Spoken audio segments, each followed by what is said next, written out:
The sentence cracked through the noise of the chow hall like a whip splitting air. "You don't belong in this line." Staff Sergeant Marcus Hutchkins planted himself at the front of the serving queue, arms crossed, chin lifted at an angle that announced ownership. Behind him, the lunch rush churned, trays clattering, voices overlapping, the industrial rhythm of 200 Marines cycling through their midday meal. But here, at this particular point in the line, everything had just gone still. The woman holding the tray didn't flinch. She stood perhaps 5'6", dressed in running clothes that had seen actual miles, not the pristine athletic wear of someone who bought the look without earning it. Her hair was pulled back, damp at the temples, no makeup, no jewelry except a thin black band around her left wrist. She could have been anyone, a contractor's wife, a visiting civilian, someone who had wandered in from the base housing area looking for a quick meal. Hutchkins saw what he wanted to see. "I'm talking to you." He stepped closer, close enough that the smell of gun oil and institutional soap filled the space between them. "This is a Marine chow hall, not a tourist stop."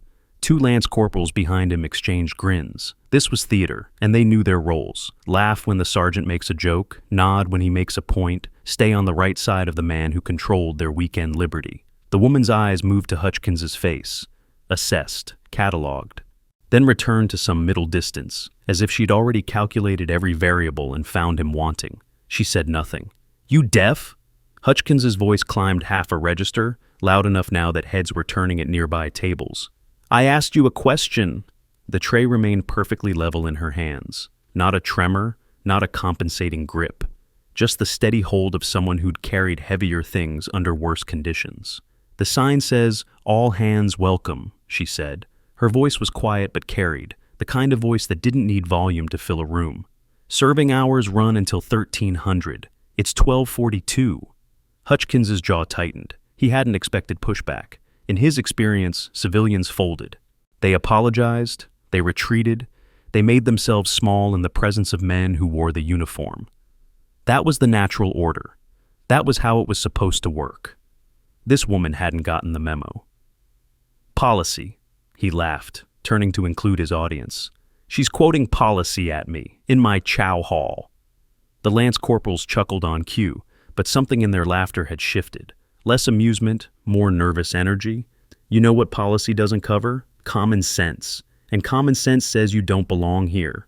The woman adjusted her grip on the tray. Micro-movement, barely visible, but it changed her center of gravity, rooted her stance in a way that had nothing to do with standing in line for food. "I'm getting lunch," she said. "You're welcome to join the line behind me." The temperature in that corner of the chow hall dropped 10 degrees. Hutchkins stepped directly into her path, blocking the serving counter entirely. His chest was perhaps 18 inches from her face, close enough to intimidate, close enough to force a reaction. She didn't step back. "Let me explain something."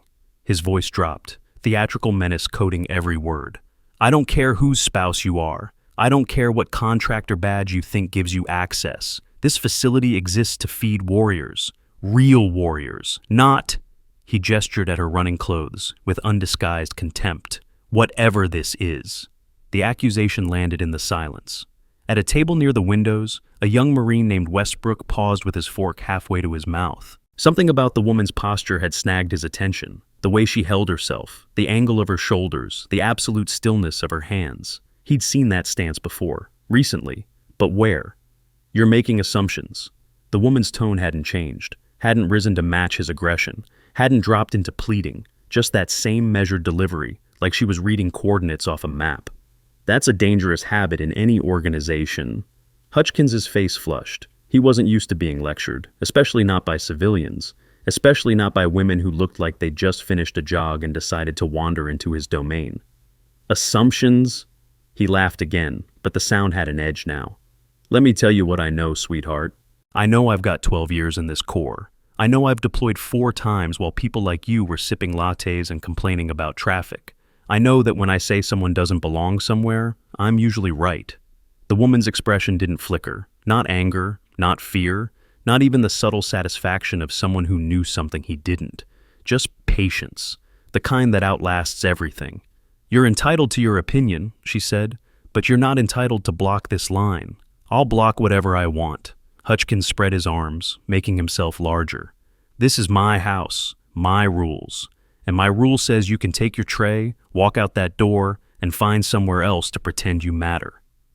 Conversations had died at 6 surrounding tables. Forks hung suspended. Eyes tracked the confrontation with the same focus they'd bring to a firefight. Nobody intervened. Nobody said a word. Hutchkins fed on the silence. It confirmed what he already believed, that rank meant power, and power meant permission, that the system protected men like him precisely because men like him were the system. The woman set her tray down on the metal rail of the serving line. The action was deliberate, unhurried, as if she'd decided something and was now simply implementing the decision. "You've got 2 paths forward," she said. "The first is you step aside, let me get my food, and we both walk away from this with our dignity intact." Hutchkins leaned closer. "And the second?" "The second is you keep escalating. And when the consequences arrive, you remember that I gave you a choice." For exactly 1 heartbeat, something flickered in Hutchkins's eyes. Not fear, he wasn't capable of that. Not here, not with his audience watching, but uncertainty, the faint shadow of a question he didn't want to ask. Then his ego crushed it. "Consequences." He turned to address his lance corporals with theatrical incredulity. "She's threatening me with consequences. In my chow hall, wearing yoga pants." He swung back to face her. "Lady, I am the consequences on this base. You want to see what that means?" He reached for her arm. The movement wasn't violent, not in any way that would trigger alarm bells and witnesses. Just a grip above the elbow, the kind of casual physical dominance that men like Hutchkins had been using their entire careers. The kind that said, "I can move you because you're smaller, and I've decided you don't get to stay." His fingers closed around her bicep. She didn't pull away, didn't twist free, didn't do any of the things a normal civilian would do when grabbed by a 200-pound staff sergeant who clearly wanted a reaction. She simply stood there, immovable. Hutchkins pulled. His boots skidded slightly against the polished floor. The woman's stance, that subtle adjustment she'd made moments earlier, had transformed her into something rooted, something anchored, something that didn't move unless it chose to. The physics didn't make sense. A woman her size should have stumbled, should have been dragged forward by the force he was applying. Instead, she absorbed the pull, like bedrock absorbing rain, and Hutchkins found himself off balance instead of her. "Let go of me." Her voice had changed, not louder, not angrier, just different, carrying an undertone that belonged in briefing rooms and the command centers, not lunch lines. The kind of voice that expected compliance because it had earned compliance in situations far more serious than this. Hutchkins's grip tightened. His face had gone red with something beyond anger now. Embarrassment, maybe, at this public failure to dominate. "You're going to walk out of here," he said, "or I'm calling the MPs and having you removed." "Your choice. That would be a mistake. See, that's where you're wrong." He released her arm, reached for the radio clipped to his belt. His thumb hovered over the transmit button. "I don't make mistakes, I make decisions, and I've decided you're done." The chow hall had gone completely silent. 200 Marines frozen in place, watching a staff sergeant prepare to call military police on a woman whose only offense was standing in line for lunch. At his table by the window, Westbrook's fork clattered against his tray. He'd seen her before. The realization hit him like a punch to the chest. Not here, not on base, somewhere else, somewhere that carried weight.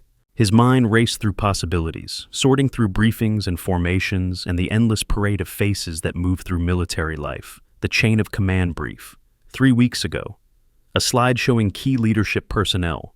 Photos of generals and admirals and the senior officers who shaped Pacific operations from behind closed doors. One of those photos had featured a woman, gray-streaked hair, direct gaze, a posture that suggested mountains moved when she told them to. The same woman now being manhandled by a staff sergeant who had no idea what he was touching. "Holy!" Westbrook's chair screeched against the floor as he stood. His tablemate grabbed his arm. "What are you doing?" "I have to make a call." "About what?"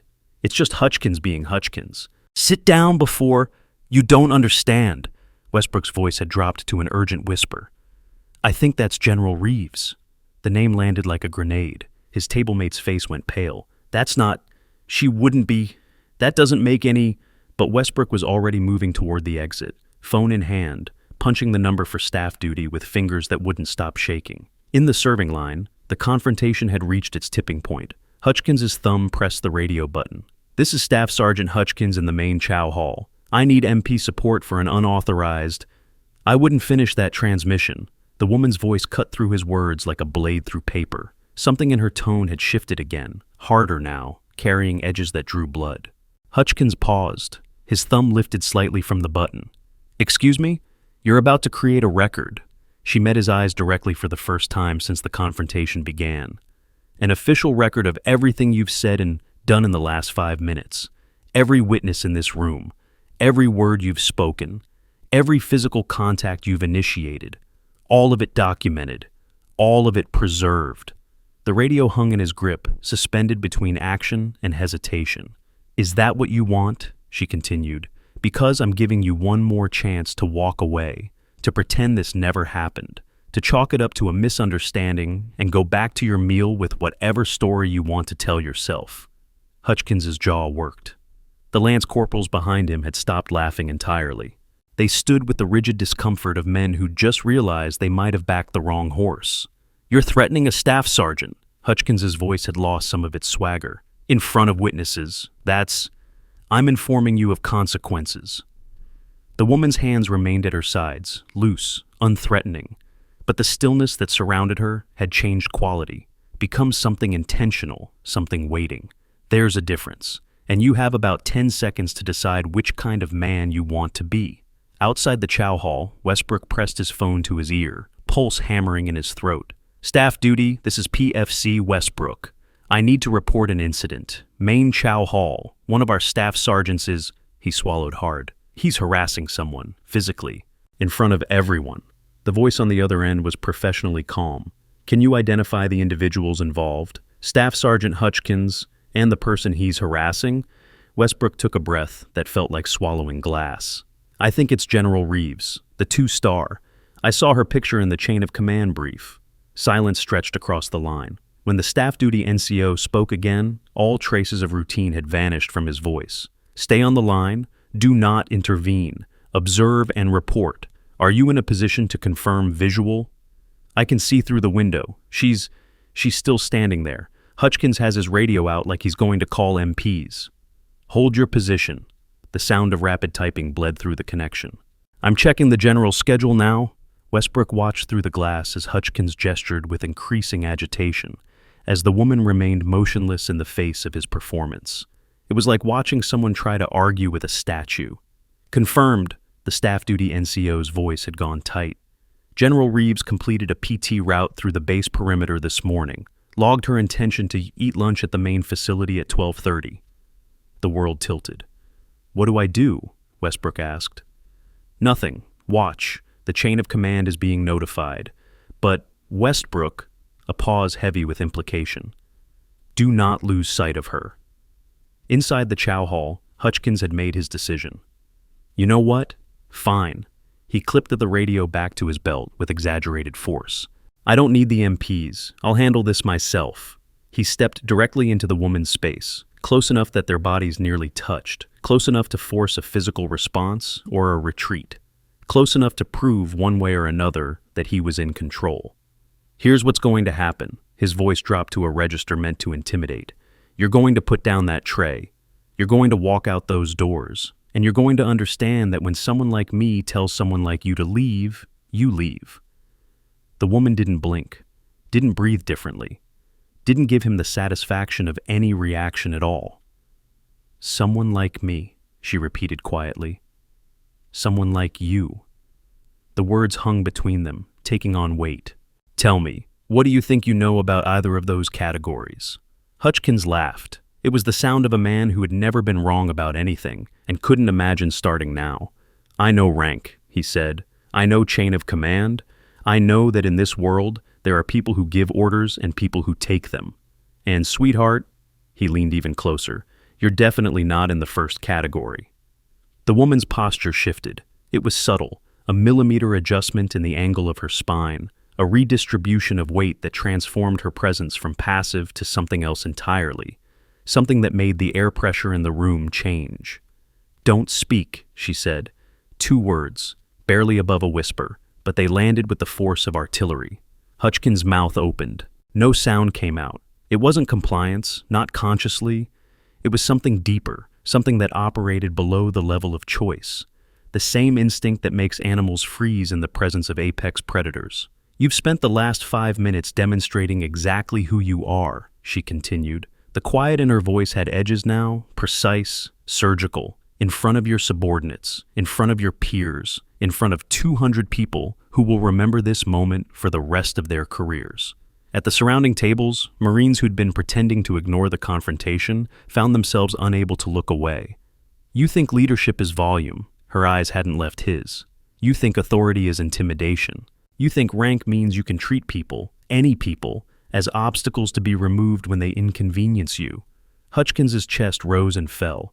His hands had curled into fists at his sides, but they stayed there, frozen by something stronger than his anger. "That's not leadership," she said. "That's fear. Fear that someone might see through the performance. Fear that without the uniform, without the rank, without the stage you've built for yourself, you're exactly what you accused me of being." She paused. "Nobody." The word hung in the silence. One of the lance corporals took a step backward. The movement was involuntary, pure instinct asserting that the ground they stood on had become dangerous. "You've got witnesses now," the woman said. "Every person in this room, every statement they'll give when they're asked, every detail they'll remember about what you said, how you said it, what you did with your hands." Hutchkins's breath had gone shallow. "So, here's your choice." She picked up her tray from the rail, the movement smooth, unhurried, utterly dismissive of the threat he represented. "You can step aside. Let me get my food. Walk away with the scraps of your dignity and hope this never comes up in your jacket." She moved past him toward the serving counter. He grabbed her arm again, harder this time. "Don't you walk away from me." The woman stopped, turned her head, looked at his hand on her arm with an expression that somehow managed to be both completely calm and absolutely devastating. "Last chance," she said. "Last chance to be something better than this moment." Hutchkins's grip tightened. His face had gone the color of raw meat. "You don't give me chances. You don't give me anything. I'm a staff sergeant in the United States Marine Corps, and you're nothing but—" The door at the far end of the chow hall slammed open. The sound cracked through the space like a rifle shot. Every head turned. Every voice that had begun to murmur fell silent. Lieutenant Colonel Chen strode through the entrance with the controlled urgency of a man responding to a fire. His eyes swept the room, cataloged the scene in a single glance, locked onto the confrontation at the serving line. Behind him, moving with the particular gravity that 34 years of service accumulates, came Command Sergeant Major Torres. The atmosphere in the chow hall underwent immediate restructuring. Marines who had been seated came to their feet. Conversations that had been suspended died entirely. The casual energy of a lunch break transformed into something rigid, something waiting. Torres's eyes found Hutchkins, found the hand still gripping the woman's arm, found the posture of dominance, the positioning of intimidation, the tableau of a staff sergeant who'd just been caught doing something he couldn't take back. "Release her!" Torres' voice wasn't loud. It didn't need to be. "Now!" Hutchkins's hand opened like a reflex. He stepped back, started to speak. "Sergeant Major, I didn't ask you to explain." Torres covered the distance between them in 4 strides. His presence seemed to fill the space, to push everything else to the margins. "I asked you to release her. Now I'm telling you to stand fast. Don't speak. Don't move. Don't do anything except breathe." Lieutenant Colonel Chen had moved to the woman's side. His approach was different, careful, almost deferential. The body language of a man addressing someone above his pay grade. "General Reeves," his voice carried just enough for the nearby tables to hear. "I apologize on behalf of this command. This should never have happened." The word general rippled outward through the chow hall like a shockwave. At his table by the window, Westbrook watched it hit, watched Marines process the information, saw the exact moment when understanding reached Hutchkins's face and the blood drained out of it, watched a staff sergeant realize he'd just spent 5 minutes publicly harassing, threatening, and physically grabbing a 2-star general. Hutchkins swayed. His mouth opened and closed. The sound that emerged was barely language. "There's no way." "There's a way." Torres positioned himself directly in front of the staff sergeant, close enough that Hutchkins couldn't look anywhere else. "There's been a way for the last 10 minutes while you performed for your audience, while you grabbed her arm, while you made threats and quoted regulations you clearly don't understand." I didn't know. The words came out hollow. How was I supposed to? You weren't supposed to know. General Reeves's voice cut through his plea. That's exactly the point. She stepped forward, and for the first time, the people watching got a clear look at her face, at the direct gaze, the lines that came from years of carrying weight that most people couldn't imagine, the absolute certainty of someone who'd earned her position through performance rather than politics. You treated me the way you treat everyone you think is beneath you, she said. Everyone who doesn't wear the right rank, the right uniform, the right look. You showed me exactly who you are when you think no one with authority is watching. Hutchkins's face had gone gray. And now you know who was watching. She didn't raise her voice, didn't need to. Now everyone in this room knows, and now we all get to decide what that means. Torres stepped aside slightly, creating space for the general to address the broader room, but she shook her head. Not here, she said. Not like this. This isn't a show trial, and I'm not interested in public humiliation, even for someone who seemed quite interested in it himself. Her eyes moved back to Hutchkins. We'll handle this properly, through channels, with documentation and due process and all the things that separate discipline from revenge. She turned to Lieutenant Colonel Chen. I'd still like my lunch, she said, if that's not too much trouble. The absurdity of the request, after everything that had just happened, seemed to release some pressure from the room. A few Marines exhaled. Someone coughed. Chen gestured toward the serving line. Of course, ma'am, please. General Reeves moved past Hutchkins as if he'd ceased to exist. He stood rooted in place, Torres's presence ensuring he wouldn't move until someone told him to. The lance corporals who'd backed his play had disappeared, melted into the crowd, suddenly very interested in their own meals. Westbrook lowered his phone.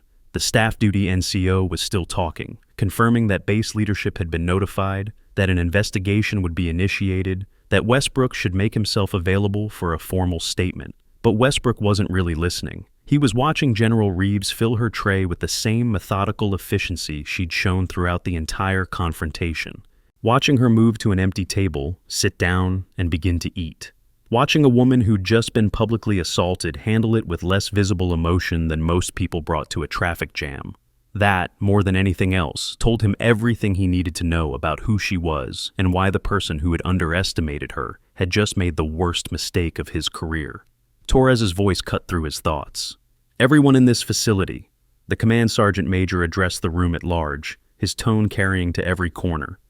What you witnessed today was misconduct. It will be addressed through proper channels. You will likely be contacted for statements. When that happens, you will provide accurate accounts of what you saw and heard. This is not optional. He paused, letting that land. What it also is, and I want you to understand this clearly, is a teaching moment. Every one of you watched a senior NCO abuse his position, watched him target someone he perceived as vulnerable, watched him make assumptions about authority and entitlement that have no place in this corps. His eyes swept the silent tables. Some of you laughed, some of you looked away, none of you intervened. Another pause. I want you to think about that.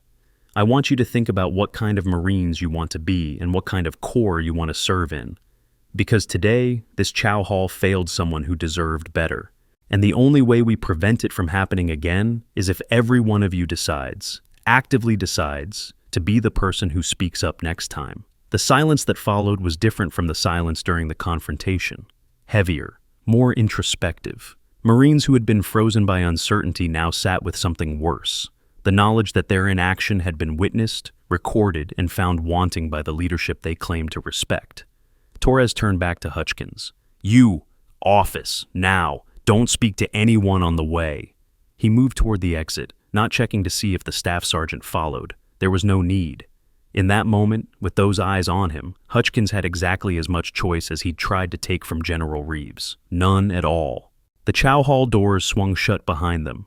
At her table, General Reeves continued eating. The Marines around her tried to pretend everything was normal, that they weren't sitting 50 feet from a flag officer who'd just demonstrated more composure under fire than most of them would show in their entire careers. One of the younger lance corporals worked up the courage to approach. Ma'am? His voice cracked slightly. I just wanted to say, I'm sorry for not doing anything, for just standing there. General Reeves looked up from her meal. What's your name, Marine? Roberts, ma'am. Lance Corporal Tyler Roberts. Roberts. She set down her fork. You're apologizing. That's more than most people in this room have managed. But apologies don't require courage. Action does. She studied his face. What would you do differently if it happened again? The question clearly wasn't rhetorical. Roberts swallowed. I'd say something, ma'am. I'd tell him to stop. Even if saying something meant consequences for you, even if it meant standing against a staff sergeant in front of your peers. He hesitated. Yes, ma'am. I'd like to think so. Don't like to think it. Her voice was firm but not unkind. Know it, because the next time someone's being targeted, and there will be a next time, with a different face and a different name, you'll have approximately 3 seconds to decide who you are. Don't waste those seconds wondering what you'd like to think. Roberts nodded, something shifting in his expression. Yes, ma'am. Thank you, ma'am. He retreated to his table, where his friends immediately leaned in with urgent whispers. What did she say?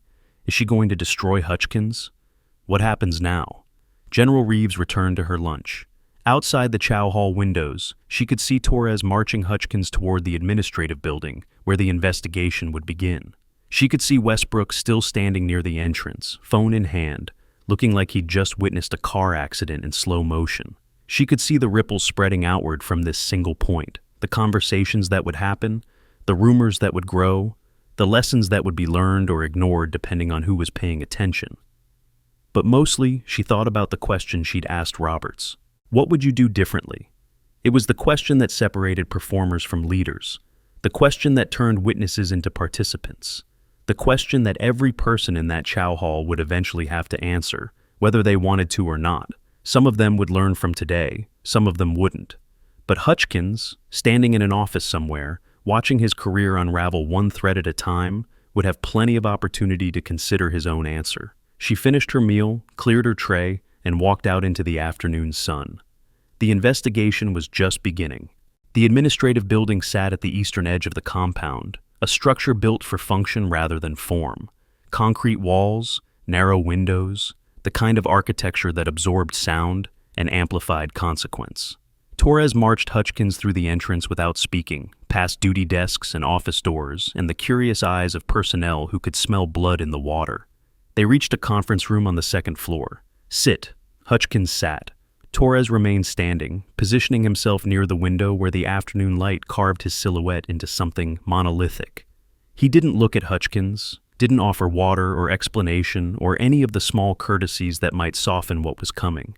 Minutes passed. The door opened. Lieutenant Colonel Chen entered with a tablet and a legal pad, followed by a staff officer whose presence indicated this had already escalated beyond informal correction. They took positions across the table from Hutchkins, arranging documents with the methodical precision of surgeons preparing instruments. Staff Sergeant Marcus Hutchkins, Chen began, service number 472981336, assigned to, Sir, if I could just explain. You cannot, Torres's voice cut the air. You will listen. You will answer direct questions when asked. You will not volunteer interpretations, excuses, or context until specifically requested. Clear? Hutchkins's jaw tightened. Clear, Sergeant Major. The investigation unfolded with brutal efficiency. Witness statements were collected from 17 Marines who'd been present in the chow hall. Each account painted the same picture: a staff sergeant targeting a civilian woman, escalating confrontation, initiating physical contact, threatening military police involvement. The consistency was damning. No one remembered events differently. No one offered an alternative interpretation. Security footage was pulled from 3 camera angles. They watched it in silence, Hutchkins included, watched him plant himself in the line, watched him step closer, watched him grab, release, grab again, watched his face contort through expressions that looked different on screen than they'd felt in the moment, more aggressive, more petty, more obviously, undeniably wrong. Chen paused the footage on a frame showing Hutchkins's hand closed around General Reeves's arm. This, he said quietly, this is what the court-martial board will see if this goes to formal proceedings. This is what your service record will reference. This is what anyone who reviews your career will remember. He set down the tablet. I want you to understand what you're looking at. Hutchkins stared at the frozen image, his own face, twisted with righteous certainty, his own hand, gripping the arm of a woman he had dismissed as beneath consideration, his own body language, broadcasting dominance and contempt to a room full of witnesses. I didn't know, he said. The words came out hollow. If I'd known who she was, that's exactly the problem. Torres stepped away from the window. You didn't know. And because you didn't know, you treated her like you treat everyone else you think can't fight back. The only difference today is that your target happened to outrank you by several orders of magnitude. The implication landed like a blow. How many others? Torres continued. How many junior Marines? How many spouses? How many civilians who crossed your path on a bad day and got treated to the same performance? We'll never know, because none of them had stars on their collar. Hutchkins' mouth opened, closed. He had no defense for this. The logic was airtight, and worse, it was accurate. Chen slid a document across the table. Preliminary charges, he said. Conduct unbecoming, assault, abuse of authority, failure to uphold standards of professional military behavior. He tapped each line as he read. Individually, any one of these could end your career. Together, they paint a picture of someone fundamentally unsuited for the responsibilities of an NCO. Sir, Hutchkins's voice cracked. I have 12 years. I've deployed 4 times. My fitness reports. Your fitness reports describe someone who didn't get caught. Torres moved to the table, planted both hands on its surface.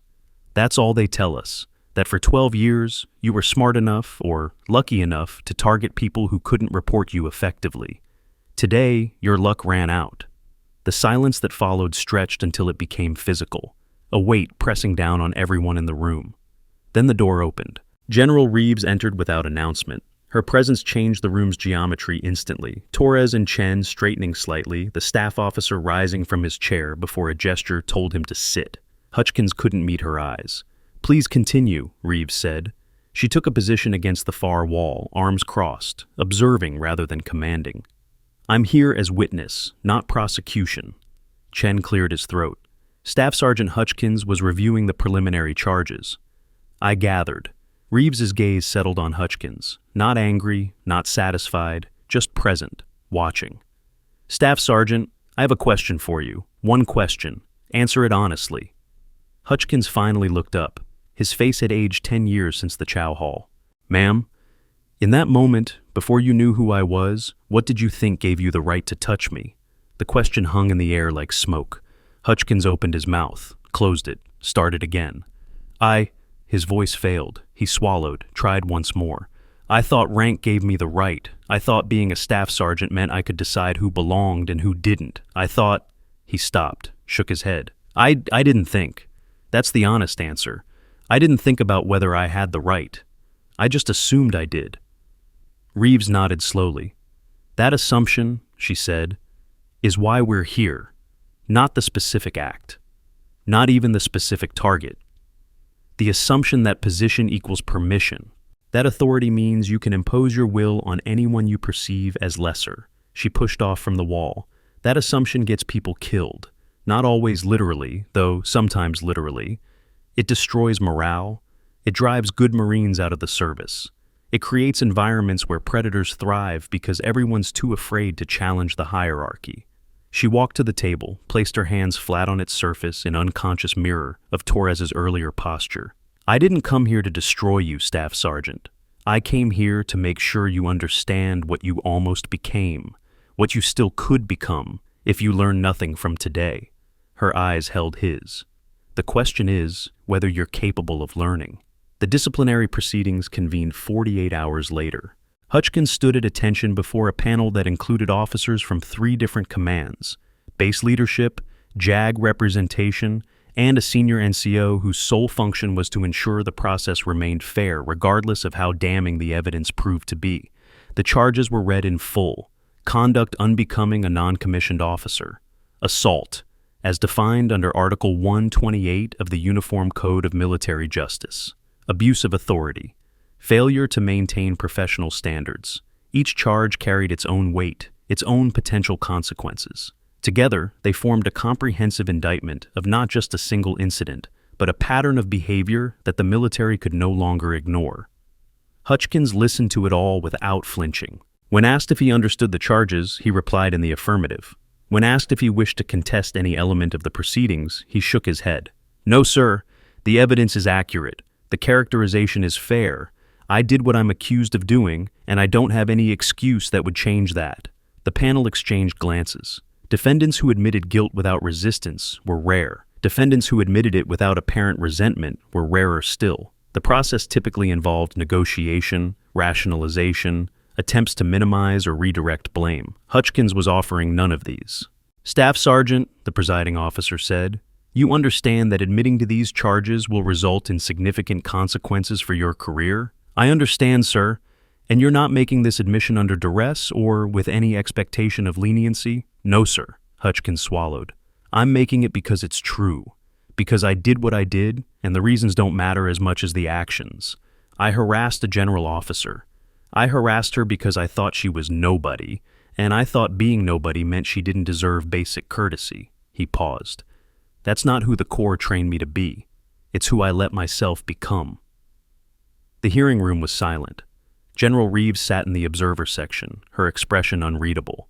But something in her posture had shifted, a fractional relaxation that suggested approval, or at least acknowledgement that this particular defendant understood the stakes. The panel deliberated for less than 30 minutes. When they returned, the presiding officer read the findings without preamble. "Staff Sergeant Marcus Hutchkins, you are hereby reduced in rank to sergeant. Your assignment is terminated effective immediately.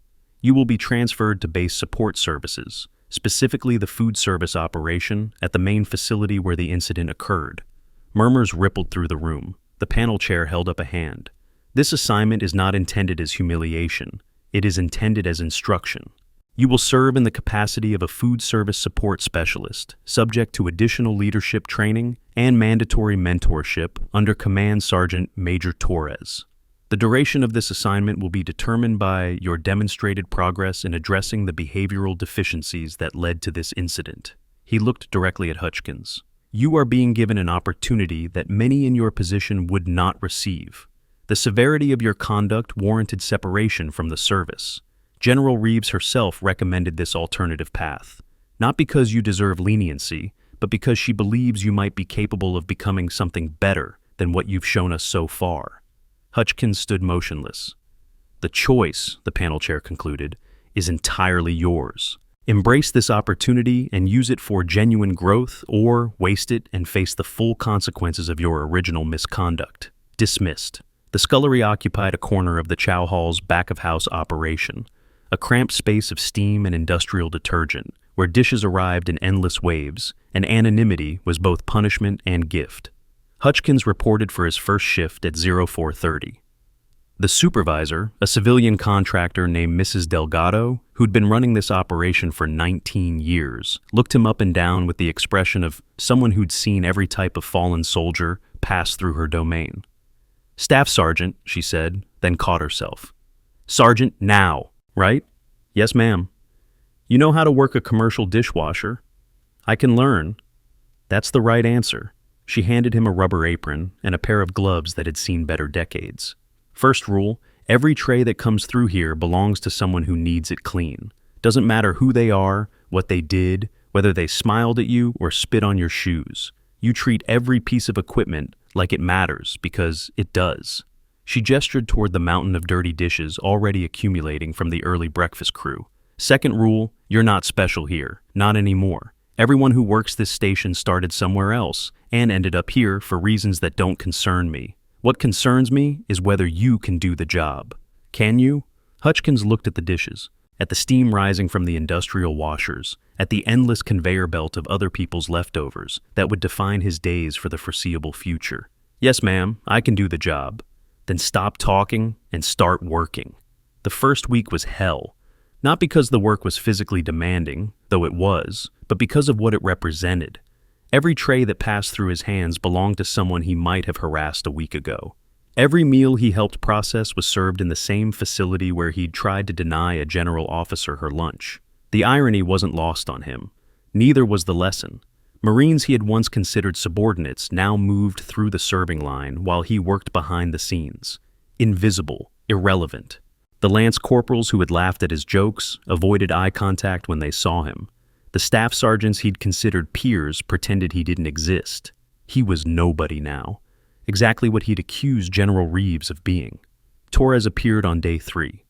The command sergeant major materialized at the scullery entrance like a storm front, present one moment, impossible to ignore the next. Mrs. Delgado took one look at him and found somewhere else to be. Sergeant Hutchkins, Sergeant Major. Torres studied him with the clinical detachment of a surgeon examining a tumor. How's the first week? Educational, Sergeant Major. Educational. Torres didn't smile. That's a diplomatic word for it. Let me ask you something, and I want an honest answer, not the one you think I want to hear. What have you learned so far? Hutchkins set down the tray he'd been scrubbing. The rubber gloves squeaked against metal. I've learned that this work is invisible, he said slowly, that the people who do it every day are invisible, that I walk through this chow hall 4 times a week for 3 years and never once thought about who kept it running or what their lives were like. He met Torres's eyes. I've learned that's what I was doing to everyone I thought was beneath me, making them invisible because it was easier than seeing them as people.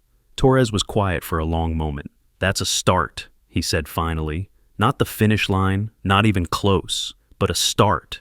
Tomorrow, 0600, my office. We begin the actual work. Sergeant Major, I'm scheduled for the breakfast shift. Mrs. Delgado has been informed. She's surprisingly flexible when the alternative is having me micromanage her operation. The ghost of something that might have been amusement crossed Torres's face. Don't be late. He left without waiting for acknowledgement. The mentorship sessions began the next morning and continued every week for the following month. They weren't what Hutchkins expected.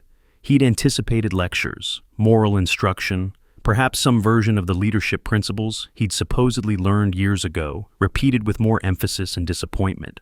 What he got instead was something far more uncomfortable. Questions. Torres asked questions. Describe the moment you decided she didn't deserve to be in that line. Not when you said it, when you decided it. Tell me about the first time you used rank to make someone feel small, not the chow hall, the first time, whenever that was. What were you afraid would happen if you just let her get her food? Each question forced Hutchkins deeper into territory he'd spent years avoiding. The architecture of his own behavior, the choices he had made so many times they'd stopped feeling like choices. I thought I was maintaining standards, he said during the third session. I thought that was leadership, setting boundaries, showing people who was in charge. And now? Now I think I was performing. The word tasted sour. I was showing off for an audience, making myself feel important by making someone else feel small. Torres nodded. That's the trap. Power feels good when you're using it, especially when no one pushes back. The problem is it stops being about standards the moment it becomes about how the exercise of power makes you feel. How do I know the difference? You ask yourself one question. Torres leaned forward. Am I doing this because it needs to be done, or because I want to feel like the person who does it? If the answer is the second one, you stop. You find another way. You remember that leadership isn't about you, it's about everyone else. The weeks accumulated. Hutchkins's hands developed calluses from the industrial gloves. His uniform carried the permanent smell of sanitizer and kitchen grease. He learned to recognize the sounds of the chow hall's rhythm. The early morning prep crews, the lunch rush chaos, the quiet stretches of late afternoon when only the dedicated or desperate came for food. He also learned to see the people he'd made invisible, the civilian contractors who arrived before dawn and left after dark, the junior Marines who pulled kitchen duty as punishment and needed guidance rather than contempt, the families who came for weekend meals, grateful for one less thing to worry about in lives already stretched thin by deployments and relocations. He started talking to them, not performing, not the loud, territorial interactions that had defined his previous approach, but actually talking, asking questions, listening to answers, treating people like they mattered because he had finally internalized that they did. A young private who'd been assigned to the kitchen after a disciplinary incident of his own became the first test case. The old Hutchkins would have made the kid's life miserable, would have used him as an example, a target, a way to demonstrate dominance to anyone watching. The new version, whoever that was becoming, tried something different. Show me what you're working on. The private looked up from the prep station, confusion written across his face. Sergeant, the vegetables. Show me your technique. It was awkward at first. Neither of them knew exactly how to navigate a conversation that wasn't built on hierarchy and fear. But Hutchkins stayed, asked questions about the task, offered corrections that focused on the work rather than the worker's deficiencies. Like this, he said, demonstrating a more efficient cutting method. Not because I said so, because it's faster and you'll cut yourself less often. The goal is getting the job done, not proving who's in charge. The private blinked at him. Sergeant, can I ask you something? Go ahead. Everybody says you used to be... He caught himself. Never mind. I used to be an abusive NCO who confused bullying with leadership. Hutchkins didn't flinch from the words. I harassed a general officer because I thought she was nobody. I'm here because someone gave me a chance to become something better than that. He met the kid's eyes. You want to know what I learned? The rank doesn't make you important. How you use it does. Torres observed from a distance, made notes, passed his observations up the chain to people who needed to know whether this particular experiment in rehabilitation was producing results. The fourth week brought an unexpected development. General Reeves sent word that she wanted to meet with Hutchkins. Not officially, no panel, no proceedings, no formal documentation, just a meal, just conversation. Torres delivered the message personally. Tomorrow evening, 1900. The officers' mess, side room B. She's invited several junior Marines as well, people she's mentoring, people she thinks might benefit from hearing your perspective. He paused. This is an opportunity, Sergeant. Not a test, not a trap, an opportunity. How you handle it determines whether there is any point in continuing this process. Hutchkins stood in the scullery, hands still wet from the dishes. What does she want me to say? The truth. Torres' expression was unreadable, whatever that is for you at this point. She's not looking for performance. She's looking for evidence that you've actually changed, or at least started to. And if I haven't, then you tell her that too. The only answer that fails this test is the one that isn't honest. The side room of the officers' mess had been arranged for informal conversation. Chairs in a loose circle, refreshments on a shinen table, the rigid formality of military dining deliberately softened for the occasion. 7 people were already present when Hutchkins arrived. General Reeves sat near the window, dressed in duty uniform, looking more like someone's particularly competent aunt than a 2-star officer. The junior Marines occupied the remaining chairs, lieutenants and captains whose careers were still taking shape, whose relationship to power was still being defined. They all turned when Hutchkins entered. Sergeant, Reeves gestured to the empty chair beside her. Thank you for coming. Please, sit. He sat. The next 90 minutes would later strike him as one of the most difficult and most important conversations of his life. Reeves didn't lead with accusation, didn't open with a lecture about his misconduct or the institutional damage he'd caused. Instead, she asked him to tell the story, his version, from his perspective, including the parts that reflected poorly on him. He told it, all of it. The initial dismissal based on her civilian clothes, the escalation that felt justified in the moment, the physical contact that seemed reasonable until it didn't, the absolute certainty that he was right, and the shattering moment when certainty collapsed. I thought I was defending standards, he said. I thought that was my job, to control access, to make decisions about who belonged and who didn't. He shook his head. I wasn't defending anything. I was defending my ego, my sense of importance. The idea that being a staff sergeant meant I got to decide who mattered. The junior officers listened without interruption. Reeves let the silence stretch. Then she spoke, not to Hutchkins, but to the room. What you're hearing is someone in the process of learning what many people never learn. That authority is a responsibility, not a privilege. That the moment you start using position to diminish others is the moment you've failed the people who trusted you with that position. She turned to Hutchkins. Sergeant, I didn't recommend this alternative path because I wanted to punish you publicly. I recommended it because I saw something in that chow hall that suggested you might be capable of growth. Her gaze was direct, unflinching. Most bullies can't be reached. The pattern is too deep, too satisfying, too central to how they see themselves. But you, she paused. You stopped. Hutchkins frowned. Ma'am, in the chow hall, before anyone else arrived, when I gave you that last chance to walk away, you hesitated. Most people in your position wouldn't have hesitated. They would have doubled down, escalated further, burned every bridge to protect their ego. You didn't. You heard something in what I said that gave you pause. I still grabbed your arm again. Yes, but you hesitated first. She leaned back. That hesitation is why we're having this conversation instead of processing your discharge paperwork. One of the junior officers raised a hand.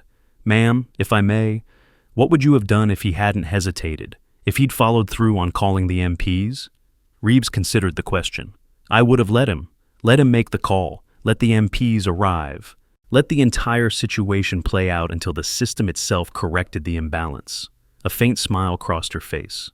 It would have been more public, more embarrassing for everyone involved, and considerably more damaging to his career. But sometimes that's what it takes. Sometimes the only way someone learns is by experiencing the full weight of their own choices. She looked at Hutchkins. You were fortunate. The lesson came before the catastrophe. For many people, it doesn't work that way. The meeting continued, stories shared, questions asked, the kind of unstructured leadership development that formal training programs couldn't replicate. By the time it concluded, Hutchkins had spoken to every officer present, had answered questions about his experience with honesty that surprised even himself. As people filed out, Reeves caught his arm. Walk with me. They exited through a side door into the evening air, warm, salt-tinged, carrying the distant sound of waves from the beach that bordered the base. I want to ask you something, Reeves said. Something I ask everyone who's gone through what you're going through. Ma'am, what did you learn about power? The question felt different than when Torres had asked similar things. More fundamental, more final. Hutchkins walked in silence for several steps, organizing thoughts that had been circling for weeks. I learned that power doesn't make you bigger, he said finally. It doesn't give you more. It just exposes what was already there. He met her eyes. I thought I was someone who deserved authority. What power showed me was that I was someone who abused it, not because the authority corrupted me, because I was already the kind of person who would corrupt authority. Reeves nodded slowly. That's close to the truth, but not quite all of it. Ma'am? Power exposes, yes, but it also offers choice. Every moment you hold authority is a moment you decide what to do with it. The exposure isn't permanent. It's continuous. You're not locked into being who you were in that chow hall. You're choosing, minute by minute, who you want to become instead. She stopped walking. The question isn't whether you can change. The question is whether you'll keep choosing to change when no one's watching, when there's no audience, when the easy thing and the right thing diverge, and the only person who will know which one you picked is you. Hutchkins absorbed this. I don't know if I can promise that, he admitted. I want to, but I've spent years building habits that felt natural. I don't know if I can trust myself yet. Good, he blinked. Good? The people who promise they've changed are usually the ones who haven't. The ones who doubt themselves, who recognize how easy it would be to slip back. Those are the ones worth investing in. Reeves began walking again. I'm not asking for promises, Sergeant. I'm asking for awareness. Keep asking yourself the questions. Keep checking your choices against your values. Keep remembering how it felt to be the person you don't want to be anymore. They reached a junction in the path, one direction leading back to the main facilities, the other toward the beach. I won't be checking on you again after this, Reeves said. Torres will continue your mentorship until he's satisfied you've internalized what you need to internalize. But from this point forward, your development is your responsibility. No one can make you a better leader. You have to do that yourself, one choice at a time. Yes, ma'am. One more thing. She turned to face him fully. I didn't come to that chow hall to test anyone. I came because I was hungry and it was the nearest food source. What happened was purely accidental. Your choice, your actions, your consequences. But accidents can become opportunities. This one did. Don't waste it. She walked away without waiting for a response. Hutchkins stood at the junction for a long time, watching her silhouette disappear toward the administrative complex where decisions were made that shaped the lives of thousands. Then he turned toward the beach. He had some thinking to do. The final test came 3 weeks later, not announced, not scheduled, not telegraphed by any warning from Torres or anyone else. General Reeves simply walked into the chow hall at 11:45 on a Tuesday morning. Hutchkins was working the serving line. He'd graduated from scullery duty the previous week, not as reward, but as progression. Mrs. Delgado had determined he was ready for public-facing work, and Torres had concurred. The food service supervisor had been characteristically blunt in her assessment. He stopped being a headache. Time to see if he can be an asset. Now he stood behind the steam trays, portioning rice and vegetables for the Marines who moved through the line in the same endless cycle he'd observed for months. He saw Reeves the moment she entered, his hands stilled on the serving spoon. The chow hall went quiet in stages, recognition spreading from table to table as people noticed the two-star moving toward the serving line with her tray. By the time she reached his station, every eye in the facility was watching. This was the moment, the test that mattered. Hutchkins's mind raced through options. He could acknowledge her formally, snap to attention, demonstrate respect, prove that he'd learned the proper protocols. He could make a public statement about his rehabilitation, show everyone that he had changed, turn the encounter into theater. Instead, he did something simpler. He kept working. "What can I get you, ma'am?" The question was professional, courteous, completely ordinary. The same question he'd been asking everyone who came through his line for days. Reeves's expression flickered, something that might have been satisfaction, might have been approval, might have been nothing at all. "The vegetables look good today." "They are, ma'am. Fresh delivery this morning." "The carrots are especially solid." He portioned a reasonable serving onto her tray, efficient and attentive without being obsequious. No grand gestures, no dramatic apologies, just competent service delivered with basic human dignity. "Thank you, Sergeant." "Yes, ma'am. Enjoy your meal." She moved on. The chow hall slowly returned to normal volume, conversations resuming, the collective attention dispersing, the moment passing without incident. A few people glanced at Hutchkins with expressions that suggested they were reassessing their understanding of what had just happened. He didn't notice. He was already serving the next Marine in line. Later, after the lunch rush subsided and the serving line closed for afternoon prep, Torres appeared. "Walk with me." They exited through the back, following the service road that circled the kitchen complex. The afternoon sun cast long shadows across the concrete. "She came to see how you'd react," Torres said, "whether you'd perform or whether you'd just do your job." "I know. And I did my job." Hutchkins shrugged. "What else was there to do? She came for lunch. I served her lunch. That's what I'm here for." Torres was quiet for several steps. 6 weeks ago, you grabbed that woman's arm because you thought she didn't deserve to occupy the same space as you. Today, you served her carrots and didn't make it about yourself." He stopped walking. "That's progress." "It doesn't feel like progress. It feels like the minimum expectation. That's how you know it's real." Torres's face held something that might have been respect. When doing the right thing stops feeling special and starts feeling normal, you're getting somewhere. They walked in silence back toward the main facility. At the entrance, Torres paused. "Your mentorship period is over. Effective tomorrow, you return to normal assignment rotation. Not your old unit, that's burned, but a new posting, support services, less glamour, more grind. We'll see what you make of it." "Sergeant Major," Torres cut him off, "I'm not done. You've demonstrated capacity for change. Capacity isn't completion. You'll spend the rest of your career choosing who you want to be, every day, every interaction. No one's going to check on you or hold you accountable except yourself." He met Hutchkins's eyes. "Don't waste what you've learned, and don't forget how you got here. The moment you forget is the moment you start walking back toward who you were." He turned and walked away. Hutchkins stood in the afternoon light, watching the base continue its endless routines around him. Marines moved between buildings, vehicles passed on the main road. Somewhere a formation was being called to attention. The machinery of military life grinding forward regardless of individual stories or personal transformations. He thought about the chow hall, about the woman in running clothes who'd refused to be intimidated, about the moment when he'd grabbed her arm and thought he'd just proving something, when all he'd really proven was how far he'd fallen from the principles he'd claimed to represent. About the weeks since, the scullery and the mentorship, and the slow, grinding work of dismantling habits he'd built over years of choosing wrong. About the look on General Reeves's face when he'd served her vegetables without making it a performance. About what Torres had said.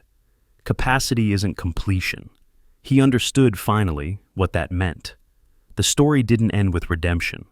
There was no final moment where he crossed a finish line and became permanently good. There was only the next choice, and the one after that, and the one after that. An endless sequence of small decisions that would either rebuild him into someone worth respecting or erode him back into what he'd been. The only difference now was that he knew it. He walked back toward the chow hall. Tomorrow would bring new challenges, new opportunities to choose correctly or incorrectly, new faces who would form opinions about what kind of person he was. Some of them would know his history. Most wouldn't. All of them would judge him by what he did rather than what he said. That was as it should be.